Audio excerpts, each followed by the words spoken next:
Assalamualaikum warahmatullahi wabarakatuh. Halo anak-anak, apa kabar? Ibu harap kalian baik-baik saja ya, sehat semua. Hari ini kita akan mempelajari langkah-langkah menulis teks negosiasi. Namun sebelum mempelajari langkah-langkah menulis teks negosiasi, sebaiknya kita perhatikan dulu contoh teks negosiasi berikut ini. Berikut adalah contoh teks negosiasi jual beli buah.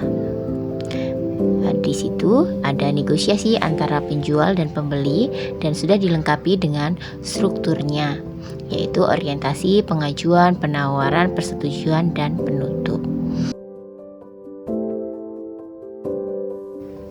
Ya, itulah tadi contoh teks negosiasi. Selanjutnya kita akan mempelajari langkah-langkah menulis teks negosiasi. Langkah-langkah menulis teks negosiasi yang pertama adalah tentukan tema atau topik.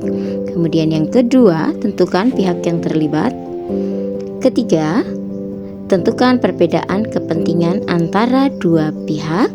Yang keempat, tentukan kesepakatan antara dua pihak. Yang kelima, menyusun kerangka teks, dan yang terakhir mengembangkan kerangka menjadi teks yang utuh. Untuk langkah yang pertama yaitu menentukan tema atau topik.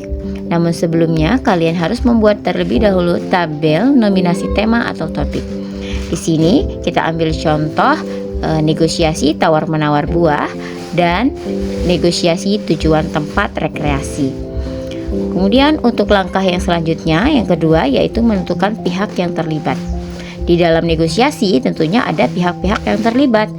Dalam satu contoh negosiasi tawar-menawar buah, pihak yang terlibat bisa penjual dan pembeli. Kemudian untuk contoh tujuan tempat rekreasi, pihak yang terlibat bisa siswa dan guru, atau pihak yang lainnya seperti kepala sekolah atau juga kesiswaan atau yang lainnya. Untuk yang ketiga yaitu menentukan perbedaan kepentingan antara dua pihak. Dalam bernegosiasi, pastinya dua belah pihak memiliki kepentingan-kepentingan yang berbeda. Tentunya yang menurut mereka adalah saling menguntungkan. Dalam proses tawar-menawar buah, perbedaan kepentingan bisa berupa perbedaan harga buah antara penjual dan pembeli. Kemudian tujuan tempat rekreasi, perbedaan kepentingannya bisa berupa perbedaan pandangan tempat rekreasi. Untuk yang keempat yaitu menentukan kesepakatan antara dua pihak. Di sini kita harus menentukan kesepakatan yang terjadi di antara kedua belah pihak. Yang pertama, contoh tawar-menawar buah.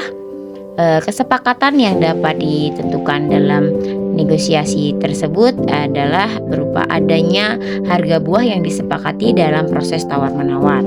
Kemudian untuk tujuan tempat rekreasi, kesepakatan bisa berupa tujuan tempat rekreasi yang berhasil disepakati siswa dan guru dengan alasan-alasan tertentu.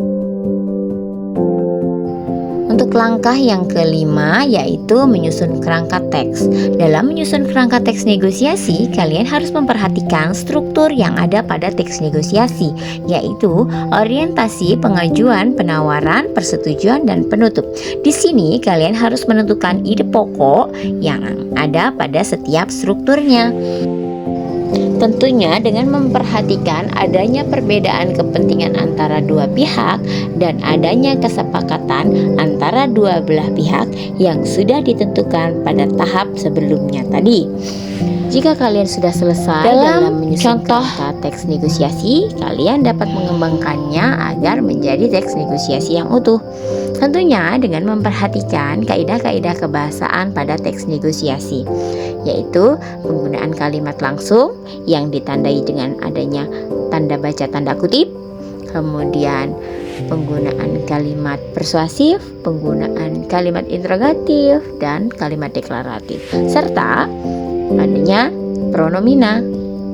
Dan jangan lupa harus diperhatikan pedoman ejaan bahasa Indonesia yang baik. itulah tadi langkah-langkah dalam menyusun teks negosiasi. Semoga semua yang sudah Ibu jelaskan tadi dapat kalian pahami. Jika ada yang belum kalian pahami, kalian dapat menanyakannya kepada guru kalian langsung ya. Oke, kalau begitu saya akhiri. Wassalamualaikum warahmatullahi wabarakatuh.